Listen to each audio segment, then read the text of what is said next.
Yo, it's been a while since I've done anything on YouTube other than watch stuff. But now's about a good time.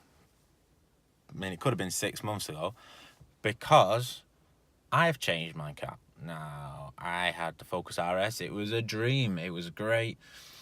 4-wheel drive, loads of power, grip until you didn't want it when you put it in drift mode and been a silly idiot.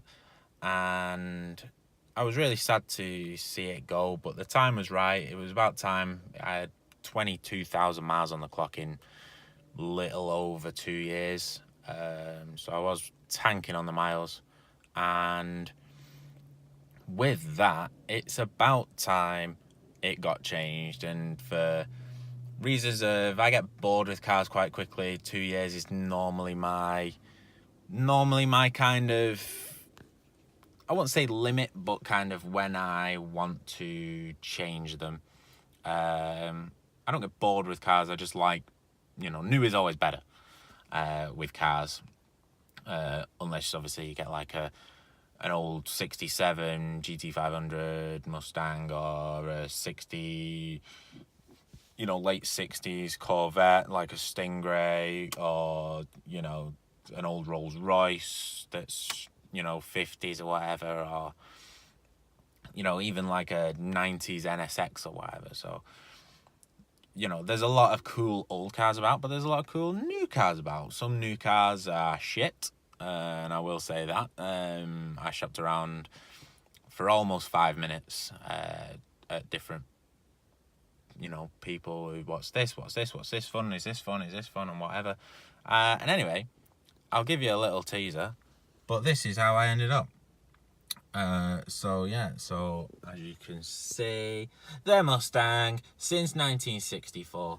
If I could have a 64 Mustang that was in great condition, I would. But, a 2018 will have to do. It's a My 17 shape, so it's pre the new facelift. So it's a 2017 model for anyone who does car stuff, but it is registered in 2018 because the new shape with the new bonnet and stuff is classed as the 2018. So I say technically I've got a 2017, but it was registered in 2018. So, however you want to do cars. Okay, so I've obviously gone for the 5-litre V8. If you're going to do it, you get that Coyote motor. You're not going to go for the EcoBoost. Some people like the EcoBoost. I know a few people that have had the EcoBoost because of miles per gallon and thought, I don't really want this, and went for the 5-litre. I know some people that have gone for the 5-litre and it cost too much, so they went and got the 2.3 EcoBoost. In my opinion, if you're going to get the EcoBoost, get the RS. Your residual value in my RS was very good, even though with a lot of miles, unmodified. It wasn't modified. I tinted the windows and that was about it. Much like I've done with my Mustang, it's just tinted windows now, and that's about it. But yeah, it's roomy. We've got full heated and cooled leather. You've got 2 seats in the back that are fucking pointless. You can fit a small human, but if you look how far my seat is to the back, it's you can fit like your hand behind it, much like the passenger side. Obviously, to have that, it's comfortable. It's basically a 2-seater. It is basically a 2-seater. Obviously, I've got the old dashboard style because it's the pre-facelift, so you've got the analog dials as opposed to the digital. Not the end of the world. I would have liked the digital. I do like the digital displays. But I got a good deal on this, so it was to get a good deal on this or get rinsed on the brand new one, because it was brand new, so I got this on a better deal. So I've got, as you can see slightly from the bonnet, in race red. So obviously it's got Sync 3, it's got a shaker sub in the boot, which I will show you at some point. And obviously you've got your standard xenon headlights, cruise control, your hands-free kit. This operates all your dashboard, this operates your stereo.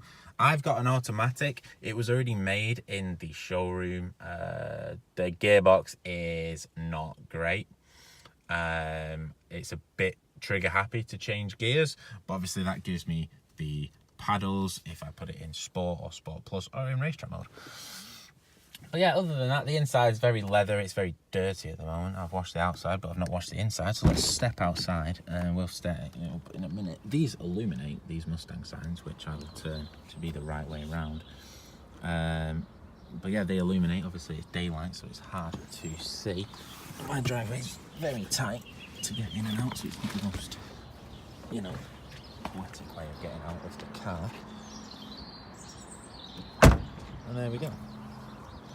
So let's take a step back. Obviously, I have got, as you can see from the lights, these stripes on the bonnet, the black decals here and on the side, that it is a shadow edition, which basically gives you those stripes. The black roof is an optional extra, which is painted from factory. You get a different selection of wheels. So you get these, double 5-spoke wheels. Still 19 inches, and you get the black badges and the black stripes down the side. So like I say, I have tinted my windows, front and the back. So I just open here. So these also light up inside the door in here, which you can change on the dash to a number of colours, and also you get the choice to change it to basically whatever colour you want, which is always good fun to mess about with. So let me show you the half of beast. If I can open the bonnet with one hand holding a phone. And there we have it. It's just been running, so it's a bit warm at the moment. But yeah, that is a 5-litre Coyote motor. Now obviously I have put on these Ford Performance bonnet struts, which hopefully should have come from factory in my opinion, but they didn't. And there you go, it's huge. Like, look at this. Look at how big my hand is, just to how big that is. So you've got a hand, you're talking 2.5 feet wide, 3 feet deep, give or take. It's an absolute monster of an engine. 420 horsepower, which, when you think about it, isn't a lot from a V8, but for European roads, it's just enough. So I've just got the standard GT badging, and then if I open the boot and move my work attire, there's my shaker sub in the boot.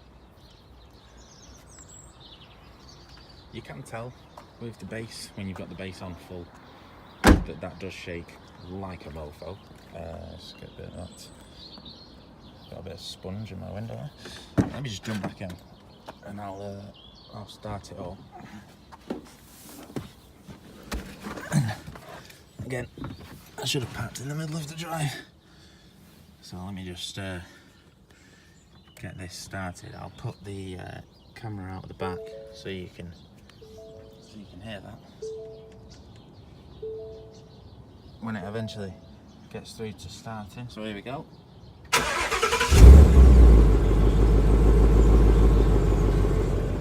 I mean, what do you think of that? I mean, that's a warm start, and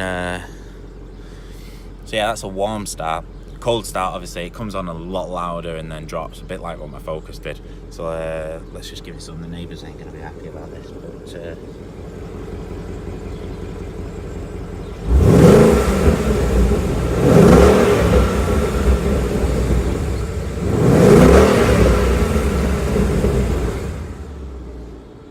so that's that. It's an absolute beast. That's a full stock system. I haven't modified anything yet. I would like to put on a different exhaust, but I'm torn between a Baller Attack system or a Roush, whatever you want to call them, catbacks or axle backs. I've seen various videos.